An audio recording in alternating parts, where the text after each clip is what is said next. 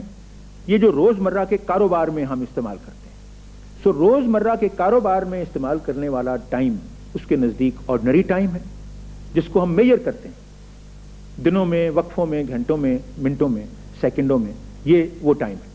اور جو اس کے نزدیک زمان مطلق ہے کہتا ہے کہ دوسری چیزوں کی رفتار میں تو تغیر و تبدل آ سکتا ہے, لیکن زمان مطلق جو ہے اس کی رفتار میں کوئی تغیر نہیں, اس کا بہاؤ ایک ہی رہتا ہے زمان مطلق. یہ نیوٹن کا تصور, جو of course it's now have been exploded. اب اس تصور کا کوئی قائل نہیں, کیونکہ جدید سائنس نے اس کو رد کر دیا ہے. پھر اس کے بعد نیچے کا تصور ہے. نیچے کا ایک عقیدہ تھا کہ وہ اس کا جو عقیدہ یا اس کی تھیری کہہ لیں, وہ تھا بقائے توانائی کا تصور, یعنی سروائیول آف انرجی. وہ سمجھتا تھا کہ کائنات جو بھی آپ کے سامنے ہے یہ سب انرجی یا توانائی ہی کے تغیرات کا نام ہے, اور تغیرات جو اس میں آ رہے ہیں کائنات میں, یہی توانائی ہی ہے جو مختلف شکلیں اختیار کرتی ہے. Energy assuming different forms and shapes. اور پھر اس کا یہ خیال تھا کہ یہ توانائی جو ہے فطرت اس کو ضائع نہیں کرتی, یہ توانائی کی مقدار جو ہے وہ ایک ہی ہے, لہٰذا یہی توانائی مختلف شکلیں اختیار کر کے بار بار آپ کے سامنے آتی ہے. سو اس کے ہاں جو زمانے کا تصور ہے وہ سائیکلک ٹائم میں بلیو کرتا ہے. سائیکلک ٹائم سے مراد ہے کہ زمان میں دائمی تکرار ہے, جو کچھ ہو رہا ہے وہ کئی بار اس سے پہلے ہو چکا ہے اور بار بار یہ آئندہ بھی ہوگا. سو یہ جو تکرار ہے یہ اس کے ہاں آپ کو اس کا تصور ملتا ہے کہ ٹائم جو ہے it goes on repeating itself, اس میں دائمی تکرار ہے. آپ نے محسوس کیا ہوگا کہ اس تصور زمان میں جو کہ ایک لامتناہی عمل ہے اور بار بار لوٹ کے آتا ہے, وہی تصور ہے جو آپ کو مائیگریشن, کیا جس کو کہتے ہیں ٹرانس مائیگریشن آف سول میں بھی ملتا ہے. یہ وہی آواگان کا مسئلہ ہے جو آپ کو ہندو دینیات یا ہندو مذہب میں بھی اس کا تاثر آپ کو ملتا ہے, یہ دی سائیکلک موومنٹ آف ٹائم. پھر اس کے بعد اوسپینسکی ایک روسی میتھمیٹیشین اور فلاسفر ہے جس کا میں ذکر یہاں کرتا چلا جاؤں. اس کے ہاں اس نے زمانے کو مکان کی ہی ایک سمت بنا دیا ہے. وہ کہتا ہے کہ جب ایک 3 ڈائمینشنل باڈی یعنی 3 ابعاد والا جسم جب خلا میں کسی سمت میں حرکت کرتا ہے اور ایسی حرکت کرتا ہے جو اس کے اپنے اندر موجود نہیں, تو اس حرکت کا نام وقت ہے, وہی زمان ہے. سو دوسرے الفاظ میں اوسپینسکی جو ہے وہ زمانے کو ایک طرح سے مکان کی سمت بنا دیتا ہے. تو یہ مختلف جو ہیں یہ مثالیں میں نے آپ کے سامنے دی ہیں کہ وقت کے متعلق جو مختلف مغربی فلاسفر ہیں انہوں نے کیا کیا اس کی توجیہ زمان و مکان کی پیش کی ہے اور ان کے افکار کیا ہیں. اب ہم آ جاتے ہیں مثالوں پر ان مغربی فلاسفر یا میتھمیٹیشنز کے جنہوں نے سائنس کی دنیا میں انقلاب پیدا کر دیا, اور اس میں سب سے جو اہم نام ہے وہ آئنسٹائن کا نام ہے. آئنسٹائن نے تھیری ریلیٹیوٹی کی پیش کر رکھی ہے. اس کی تفصیل میں اتنے چھوٹے وقت میں, اتنے مختصر وقت میں جانا تو ممکن نہیں. میں صرف مختصراً اس کے نکات آپ کے سامنے بیان کرتا ہوں کہ جو اضافیت کا نظریہ ہے آئنسٹائن کا وہ کیا ہے. وہ کہتا ہے کہ نہ زمان مطلق ہے, دیر از نو ایبسولوٹ ٹائم, اور نہ ہی مکان مطلق ہے, نائدر دیر از ایبسولوٹ اسپیس. وہ کہتا ہے کہ یہ دونوں چیزیں اضافی ہیں, دے آر ریلیٹیو. اضافی سے مراد ریلیٹیو, یعنی ان کا اپنا کوئی مقام نہیں ہے. یہ ڈپینڈ کرتا ہے دیکھنے والے کو کہ یا ناظر پر ڈپینڈ کرتا ہے کہ اس کا اپنا وقت ہے, دوسرے ناظر کا اپنا وقت ہے, ہر ایک کا اپنا اپنا وقت ہے اور ہر ایک کا اپنا اپنا ہی ٹائم اسپیس ہے. تو وہ کہتا ہے کہ بہتر ہے کہ اس اصطلاح کو زمان مکان کے طور پر استعمال کیا جائے بجائے اس کے کہ ان میں تفریق کی جائے کہ زمان اور چیز ہے اور مکان اس سے علیحدہ ہے. دوسرا نقطہ جو ہے اس سمجھنے کے قابل اس کی تھیری میں وہ یہ ہے کہ ہر ناظر کا اپنا ذاتی زمانہ ہے. ناظر سے مراد وہ شخص ہے جو کہ مشاہدہ کرتا ہے اپنے ارد گرد انوائرمنٹس کو. آپ سب ناظرین ہیں. سو ناظر سے اس کی مراد یہ ہے کہ ہم میں سے ہر ایک کا اپنا اپنا ٹائم ہے, اور جب 2 ناظر اپنے اپنے طور پر کسی حرکت میں مصروف ہوں تو ان کے وقت بھی ایک دوسرے سے مختلف ہو جاتے ہیں. یہ تو آپ تجربے سے بھی دیکھ لیتے ہیں. اس نے صرف میتھمیٹیکلی کیلکولیشنز کے ذریعے یہ اسٹیبلش کر دیا ہے کہ واقعی ایسا ہے. مگر آپ کو بھی اس بات کا احساس ہے کہ آپ کا وقت اپنا ہے, میرا وقت اپنا ہے. پھر وہ کہتا ہے کہ جب دو متحرک اشیاء کا درمیانی فاصلہ جاننا ہو تو یہ ضروری ہو جاتا ہے کہ چونکہ دو چیزیں دونوں حرکت کر رہی ہیں کہ جس وقت آپ وہ فاصلہ ماپ رہے ہیں وہ وقت اس وقت کیا تھا, اور جو فاصلہ ماپنے والا ہے وہ خود کس جگہ پر کھڑا تھا, اور جو بھی اس کا نتیجہ ہوگا وہ بھی پرماننٹ یا ایبسولوٹ نہیں ہے, چونکہ دونوں چیزیں تو کانسٹنٹلی موو کر رہی ہیں. لہذا جو بھی آپ کے سامنے ان کے درمیان فاصلہ ہے وہ صرف وقت کا اور اس کا ریزلٹ ہے جس جگہ آپ کھڑے ہوئے ہیں. اگر آپ کی سمت کوئی اور ہوتی تو آپ کا نتیجہ اور ہوتا. سو اس لیے وہ بھی ریلیٹو ہو گیا. پھر وہ کہتا ہے کہ کائنات 4 آبادی ہے, 4 ڈائمینشنل, اور اس میں سب سے زیادہ اہمیت جو ہے وہ روشنی کو حاصل ہے, کیونکہ روشنی کی سپیڈ 1,86,000 میل فی سیکنڈ ہے. اس سپیڈ سے زیادہ تیز اور کوئی چیز کائنات میں موجود نہیں, یا کم از کم انسان کے مشاہدے میں یا ماڈرن سائنسز کے مشاہدے میں اس سے زیادہ تیز چیز اور کوئی نہیں. چنانچہ چونکہ یہ سپیڈ ہے لائٹ کی, اس لیے روشنی کی شعاع کسی بھی ایک مقام سے دوسرے مکان تک پلک جھپکنے میں پہنچ جاتی ہے. پھر آئنسٹائن کہتا ہے کہ اگر کوئی انسان روشنی سے زیادہ تیز سفر کرنے کے قابل ہو جائے تو پھر کیا ہوگا؟ علت و معلول کا جو تسلسل ہے, کاز اینڈ ایفیکٹ کا, یہ تمام کا تمام سلسلہ درم برم ہو جائے گا اور واقعات الٹی ترتیب سے رونما ہونے لگیں گے. اگر ہم لائٹ سے زیادہ سپیڈ ہماری ہو جائے تو سب یہ سلسلہ الٹ ہو جائے گا. یعنی جو چیز سمجھتے ہیں کہ آپ ایفیکٹ ہے کسی کاز کا, وہ ایفیکٹ کاز بن جائے گی اور کاز اس کی ایفیکٹ بن جائے گی. تو پھر ایک اور جو تصور آئنسٹائن کے ہی ریلیٹیوٹی تھیوری میں ملتا ہے وہ یہ ہے کہ مادہ اور توانائی 2 مختلف اشیاء نہیں, یعنی میٹر اور انرجی یہ 2 علیحدہ چیزیں نہیں ہیں بلکہ ایک ہی شے کی مختلف شکلیں. میٹر کو انرجی میں کنورٹ کیا جا سکتا ہے, انرجی کو میٹر میں کنورٹ کیا جا سکتا ہے, اور اسی اصول پر ایٹم بم جو ہے وہ بنایا گیا ہے.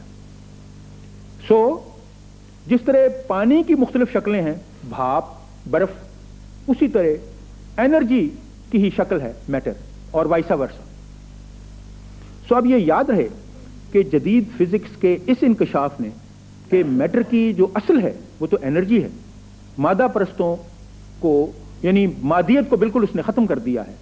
مادہ پرست جو تھے وہ خدا کے یعنی وجود میں نہ ہونے کی ایک دلیل یہ دیا کرتے تھے کہ بھائی یہ کیسے ممکن ہو سکتا ہے کہ ایک خدا جو کہ خود غیر مادی ہے وہ مادہ کیسے پیدا کر سکتا ہے. تو اب صورت یہ ہو گئی ہے, جدید سائنس خود ہی اس نتیجے پہ پہنچی ہے کہ مادے کا جو جوہر ہے دراصل وہ توانائی, بلکہ میں تو یہاں بھی کہوں, آگے بھی اس سے ایک قدم جاؤں گا, بلکہ آج کے جو ماڈرن فزسسٹ ہیں وہ کہتے ہیں کہ اس کو ہم توانائی بھی نہیں کہہ سکتے, وہ انرجی بھی نہیں رہتی, کیونکہ مادے کا اصل جوہر جب اس تک ہم پہنچنے کی کوشش کرتے ہیں تو وہ غائب ہو جاتا ہے, صرف ایریا رہ جاتا ہے اسپیس میں وچ از ریڈیٹنگ انرجی. یعنی مادے کی اصل جو ہے وہ غائب ہو جاتی ہے, ہم اس کے متعلق کچھ نہیں کہہ سکتے.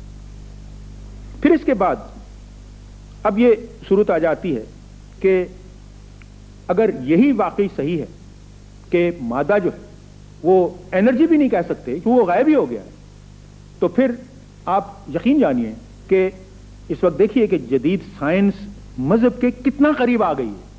آج سے پہلے جتنی قریب جدید سائنس مذہب کے آج آئی ہوئی ہے, اس سے پہلے کبھی اس طرح نہیں صورت ہوئی. اب میں یہاں یہ تو مختصراً میں نے آپ کے سامنے آئنسٹائن کے تصورات پیش کیے ہیں, برگساں کے تصورات بھی پیش کرتا جاؤں.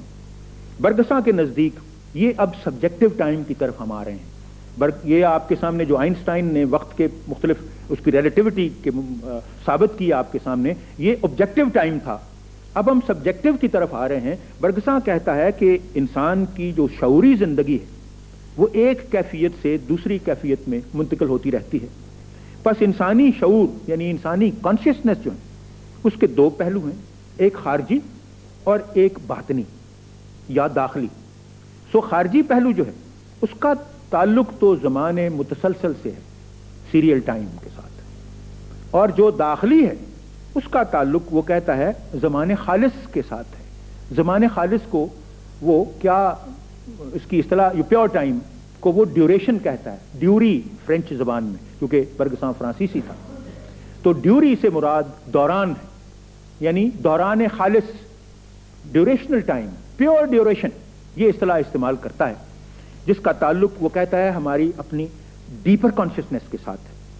وہ کہتا ہے کہ زمان خالص جو ہے یہ ایک غیر متسلسل آزاد تخلیقی تغیر ہے. It is change without succession. اس میں واقعات ایک کے بعد دوسرا نہیں ہوتا، بلکہ یہ ایک اسٹیٹ آف اٹرنل ناؤ ہے.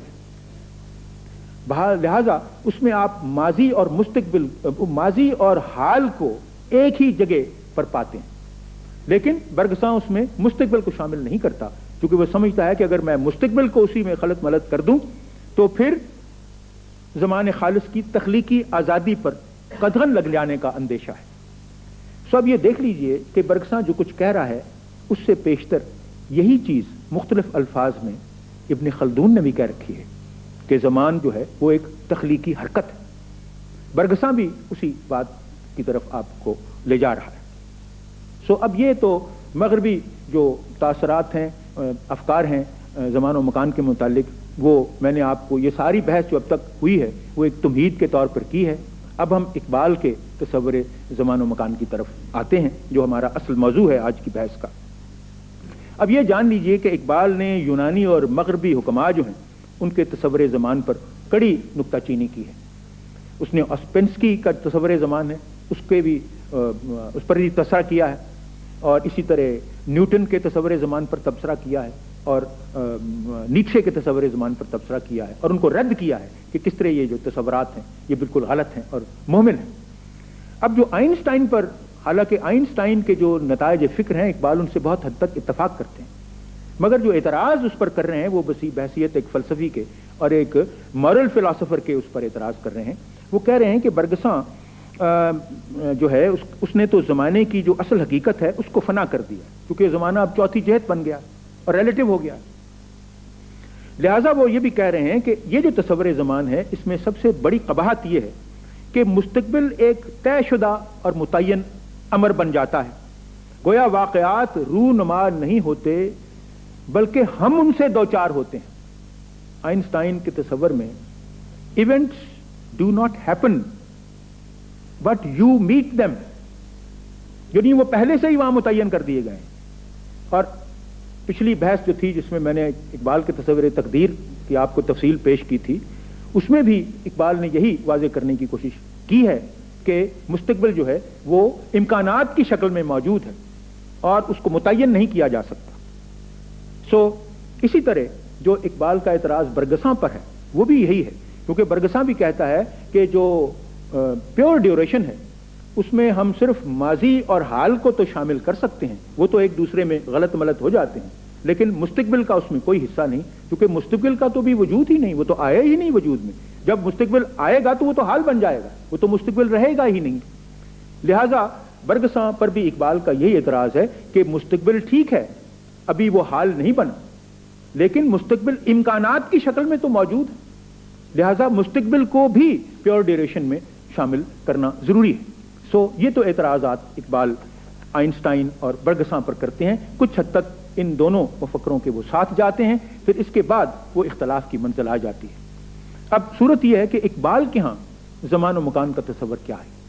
اقبال کہتے ہیں کہ زمان کا تعلق مکان سے ویسا ہی ہے جیسا ذہن کا جسم کے ساتھ. گویا زمان جو ہے وہ ذہن ہے اور مکان جو ہے وہ جسم ہے، لیکن چونکہ مکان کو وہ جسم سمجھتے ہیں لہذا مکان کو وہ اساسی تصور نہیں کرتے، وہ زمان کو اساسی تصور کرتے ہیں. زمان کی اہمیت اقبال کے ہاں زیادہ ہے بنسبت مکان کی. پھر آپ کہتے ہیں کہ زمان کا مسئلہ پیدا ہی اس وجہ سے ہوا ہے کہ کائنات جو ہے وہ سکونی نہیں، وہ متحرک. اقبال کے ہاں بھی کائنات کا تصور متحرک کہ وہ ارتقاء پذیر، سکون اس میں نہیں، ساکن نہیں. پھر اقبال کی جو سب سے بڑی کوشش ہے وہ یہ ہے کہ علوم جدیدہ کی روشنی میں مسئلہ زمان و مکان پر وہ اسلامی تخیل کا احیا چاہتے تھے. لہذا زمانے متسلسل سے روشناس ہونے کے لیے انہوں نے آئنسٹائن کے نظریے کو قبول کیا، اور اس کے بعد جدید نفسیات کی روشنی میں برگساں کے نظریے کو زمانے خالص کی حقیقت سمجھنے کے لیے انہوں نے سمجھنے کی کوشش کی۔ سو اقبال کے ہاں بھی انسانی خودی جو ہے اس کے دو پہلو ہیں، ایک عملی انا اور ایک فکری انا۔ وہ کہتے ہیں کہ عملی انا کا تعلق زمانے متسلسل سے ہے، مگر ہم زندگی میں روز مرہ کے کاموں میں اتنے الجھ جاتے ہیں کہ فکری انا سے یکسر غافل ہو جاتے ہیں، حالانکہ خودی کے اس پہلو کا زمان جو ڈیوریشنل ٹائم ہے وہ دراصل حقیقی ہے، وہ غیر تسلسلی، آزاد اور تخلیقی ہے، وہ دراصل غیر متسلسل تغیر کا نام ہے۔ یعنی غیر متسلسل تغیر، اقبال یہ اصطلاح پیش کر رہے ہیں اس زمان کے لیے جو پیور ڈیوریشنل ٹائم ہے، اور یہ ہے چینج وداؤٹ سکسیشن۔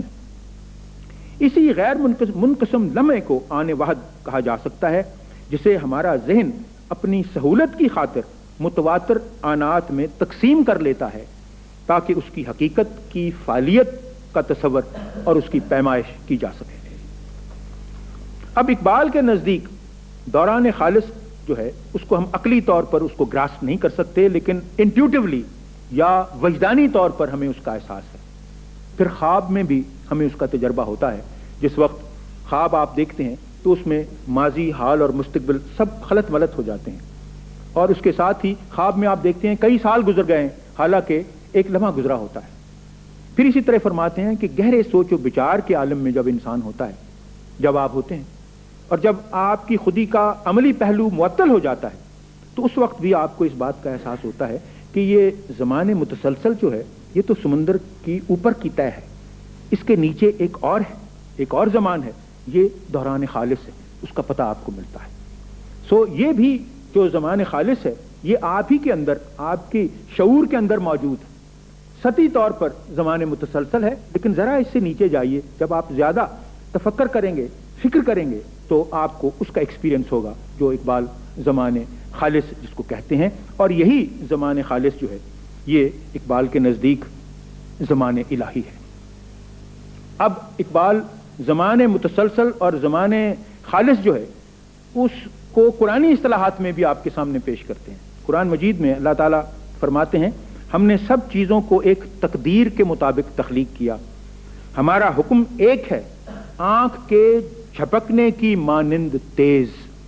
قرآنی اصطلاح جو اس سلسلے میں استعمال ہوئی ہے وہ کلمہ البصر ہے، آنکھ کے جھپکنے سے بھی تیز۔ اقبال کہتے ہیں کہ یہ اشارہ زمان خالص کی طرف ہے۔ پھر قرآن مجید کی ایک اور آیت میں ارشاد ہوتا ہے، اس نے پیدا کیا آسمانوں اور زمین کو اور جو کچھ ان کے درمیان ہے 6 دنوں میں 6 ایام، اور پھر قائم ہوا عرش پر۔ اس میں بھی اس میں جو اصطلاح قرآنی استعمال ہوئی ہے 6 ایام، اس سے مراد زمان متسلسل ہے، کیونکہ اب ایک غیر منقسم لمحہ دنوں اور برسوں میں منقسم کر دیا گیا ہے۔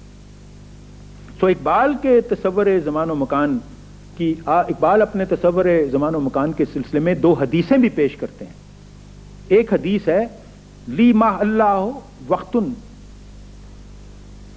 میرا اللہ کے ساتھ ایسا وقت بھی ہوتا ہے جب کسی نبی مرسل یا مقرب فرشتے کو بھی بار حاصل نہیں ہوتا۔ ایک یہ حدیث علامہ پیش کرتے ہیں۔ دوسری ہے، لا تسب الدہر، زمانے کو برا مت کہو، زمان کو برا مت کہو کیونکہ زمان خدا ہے۔ Do not vilify time because time is God. اب زمان خالص کے متعلق صوفیاء کرام کے روحانی تجربات میں ایسے واقعات کا ذکر ملتا ہے کہ ایک ساتھ سے کم مدت میں 100 بار قرآن مجید کی حرف بحرف اور آیت بآیت تلاوت ہو گئی، یا روحانیات کے زمانوں میں کوئی کسی ایسے زمانے میں پہنچا کہ ایک ساتھ میں 100 سالہ بلکہ 1000 سالہ کام انجام دے دیا۔ یعنی یہ آپ کو کتابوں میں ملتا ہے، صوفیاء کی کتابوں میں ایسے واقعات ملتے ہیں۔ اقبال کی نگاہ میں یہ عین ممکن ہے، بلکہ وہ بتاتے ہیں کہ جدید فزکس اس کو اسٹیبلش کرتی ہے، روشنی کے ذروں یا لہروں کی تعداد اتنی زیادہ ہے، فرماتے ہیں کہ ایک لمحے میں روشنی کی مقدار کے ذروں کو گننے کے لیے ہزاروں بلکہ لاکھوں سال چاہیے، لیکن ہم اسے چشم زدن میں یا دیکھ لیں کہ ایک واحد فوری عمل کے ذریعے محسوس کر لیتے ہیں، اور اس طرح تواتر اور تسلسل کو آنے وحدت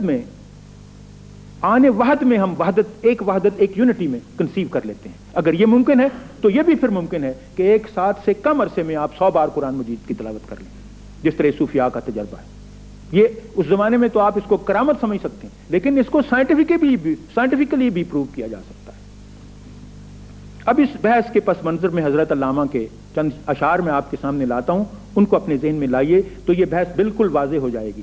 علامہ فرماتے ہیں، اسی روز و شب میں الجھ کر نہ رہ جا کہ تیرے زمان و مکان اور بھی ہیں۔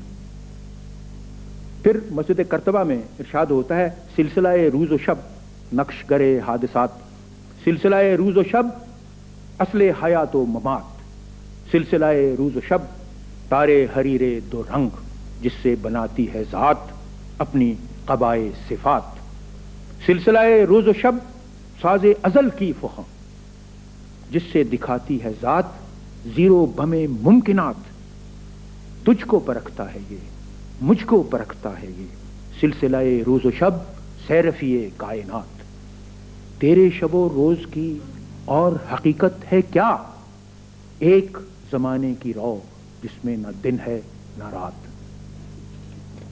پھر ان کی نظم زمانہ اپنے ذہن میں لائیے، جس میں ٹائم بجائے خود ایک زمانے متسلسل جو ہے وہ خود بولتا ہے اور اعلان کرتا ہے، میری سراہی سے قطرہ قطرہ نئے حوادث ٹپک رہے ہیں، میں اپنی تسبیح روز و شب کا شمار کرتا ہوں دانا دانا، ہر ایک سے آشنا ہوں لیکن جدا جدا رسم و راہ میری، کسی کا مرکب کسی کا راکب، کسی کو عبرت کا تازیانہ، نہ تھا اگر تو شریک محفل، کیونکہ اگر تم نے ٹائم ویسٹ کر دیا، نہ تھا اگر تو شریک محفل، قصور میرا ہے یا کہ تیرا، میرا طریقہ نہیں کہ رکھ لوں کسی کی خاطر میں شبانہ۔ سو جاوید نامے میں زمانے متسلسل بتاتا ہے کہ کس طرح انسان یہ میرے طلسم کو توڑ کر زمان خالص تک پہنچ سکتا ہے یا زمان الہی تک پہنچ سکتا ہے۔ تو یہ زروان ہے جو پیش ہوتا ہے، اور یہ فارسی نظم کا اردو ترجمہ میں آپ کے سامنے پیش کر رہا ہوں، اور یہ ترجمہ کیا ہے جناب رفیق خاور نے، ان کا ترجمہ آپ کے سامنے ہے۔ زندگی میں، موت بھی میں ہی ہوں حشر و نشور، میں حساب اور میں ہی دوزخ، میں ہی جنت میں ہی حور، کیا بشر اور کیا فرشتے بستہ میرے دام سے، عالم شش روزہ نکلا ہے میرے اندام سے، یہ جہاں میری طلسماتی کمندوں میں اسیر، ہوتا رہتا ہے میرے ہی دم سے ہر لہجہ پیر، اور لی میں اللہ جن جوان مردوں کے دل میں بس گیا، لی میں اللہ وہی رسول اللہ کی حدیث ہے جس کا ذکر میں پہلے کر چکا ہوں، لی میں اللہ جن جوان مردوں کے دل میں بس گیا، ان کے دم سے یہ طلسم آہنی برہم ہوا، صدق کے دل سے تو اگر چاہے نہ ہوں میں درمیان، اگر زمانے متسلسل آپ چاہتے ہیں کہ آپ کے درمیان نہ رہے تو لی میں اللہ دل سے کہہ دے صورت صاحب دلاں، تو لی میں اللہ جو ہے وہی ہے زمانے خالص جس کی طرف اقبال نے اشارہ کیا ہے، اور جو مسلم مفکرین کے نزدیک زمان الہی۔ پھر اسرار خودی میں فرماتے ہیں، اور یہ ترجمہ میں آپ کے سامنے پیش کر رہا ہوں عبد الرشید فاضل اور کوکب شادانی کا۔ یہ کیا اشعار ہیں؟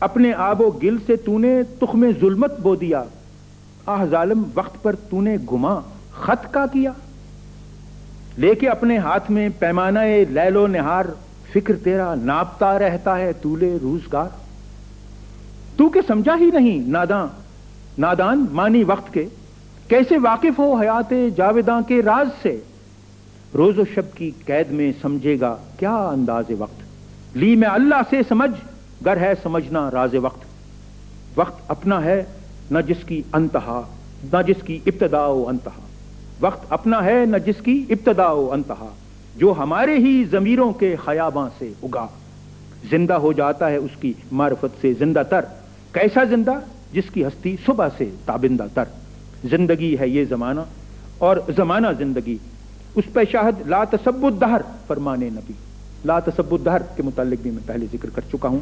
پس جو شخص زمانے کو محض روز و شب کے پیمانے سے ناپتا ہے وہ گمراہی میں ہے اور زمان کی اصل حقیقت سے ناواقف ہے۔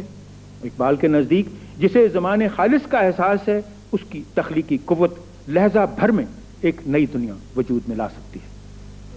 اس پر میں اس بحث کا خاتمہ کرتا ہوں۔ اگر آپ کے ذہن میں کوئی سوال اٹھتے ہیں تو بے شک کیجیے۔ ڈاکٹر صاحب محترم، آپ نے زمان و مکان کے تصور کے حوالے سے اقبال اور نیوٹن کے فکری اختلاف پر خاصا کچھ فرمایا، ذرا اس کی مزید وضاحت فرماتے ہیں؟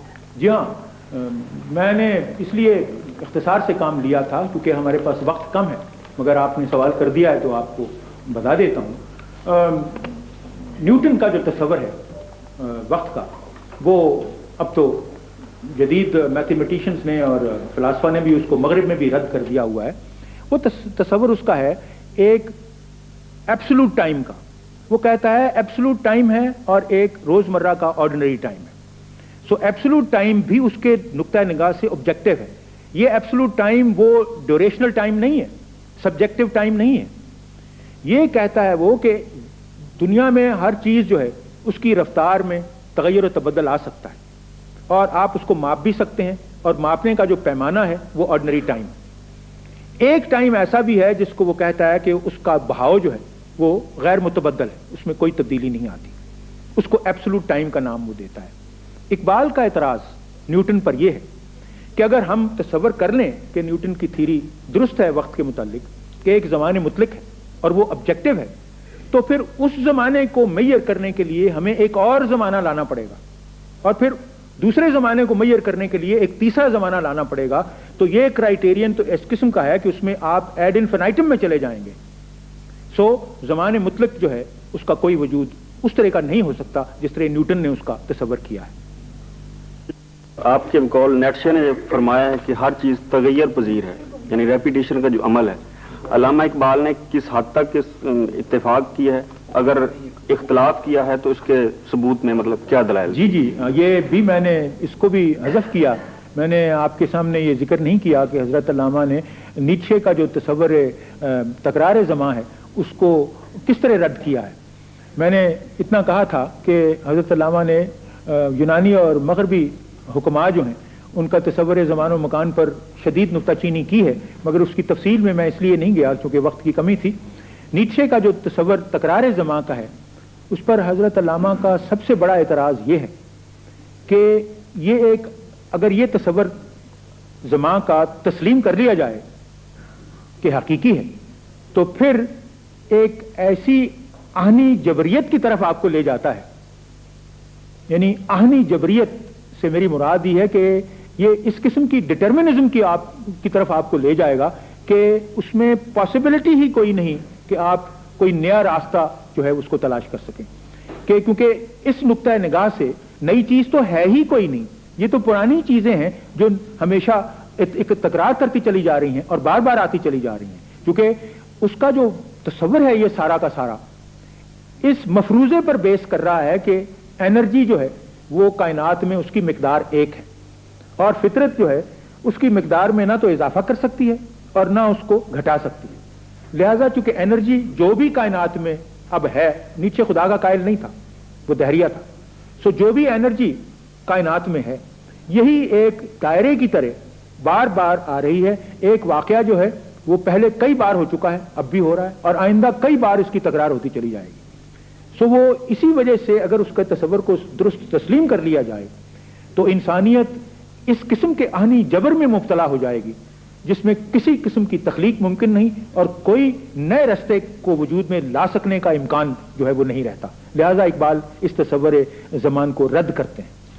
انسانی خودی کے دو پہلو ہیں، عملی انا اور فطری انا، تو اس کی ذرا وضاحت کریں۔ جی ہاں، یہ بھی چونکہ وقت تھوڑا تھا اس لیے میں اس بحث کی تفصیل میں نہیں گیا۔ فکری انا اور عملی انا سے مراد یعنی یہ کوئی دوئی نہیں ہے جو انسان کے کردار کے اندر ہے، یہ کوئی سپلٹ پرسنالٹی والی صورت نہیں۔ سوال صرف یہی ہے کہ ہم اس کی تفصیل بیان کرنے کے لیے کہہ دیتے ہیں کہ ایک ہمارا وہ پہلو ہے زندگی کا جس کو ہم عملی کہہ لیتے ہیں، اور ایک وہ پہلو ہے جو کہ فکری ہے۔ آپ اس بات پر تو مجھ سے اتفاق کریں گے کہ انسان کا ہر فعل جو ہے اس کے پس منظر میں کوئی نہ کوئی ارادہ یا کوئی نہ کوئی فکر ہوتا ہے۔ اگر یہ فکر و عمل کا آپس میں امتزاج نہ ہو تو آپ کو معلوم ہے کہ ایک ایسا عمل